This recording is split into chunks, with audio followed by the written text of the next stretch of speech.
કે સેવાકીય કાર્યક્રમ છે, લોકોનું હિત થાય અને સમાજને હિત થાય એવા ઉપયોગી કાર્યક્રમોનું આયોજન કરવામાં આવ્યું છે, જેવા કે સેવા સેતુ કેમ્પ હોય, પછી ચશ્મા વિતરણ શિબિર હોય, કે પછી ગંગા સ્વરૂપા બહેનો હોય એમને કીટ વિતરણ હોય, અનાજની કીટ વિતરણ હોય, કે પછી સાડી વિતરણ હોય. જે ટીબી પેશન્ટ છે એ ટીબી પેશન્ટને આપણે દર વર્ષે જન્મદિવસના નિમિત્તે અને આમ બી આપણે કઈ બે મહિનામાં આપતા હોય છે. જે પ્રોટીનયુક્ત જે કીટ હોય છે એ કીટ આપવામાં આવે છે, પ્રોટીનયુક્ત આહાર આપવામાં આવે છે.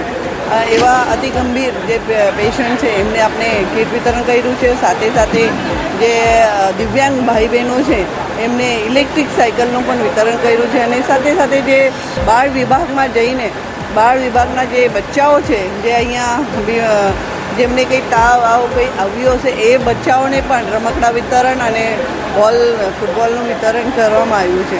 આવા સેવાકીય કાર્ય કરવા માટે જે આદરણીય વડાપ્રધાન શ્રી નરેન્દ્રભાઈ મોદી સાહેબ હંમેશા આપણે પ્રોત્સાહિત કરતા હોય છે, અને જેના લીધે આજે ભારતીય જનતા પાર્ટી એ સેવાકીય કાર્ય કરવા માટેની પાર્ટી છે. અને એટલા માટે આ સેવા કાર્ય અમે આજે જન્મદિવસ નિમિત્તે મારા બધા વિસ્તારના લોકોએ કર્યા છે.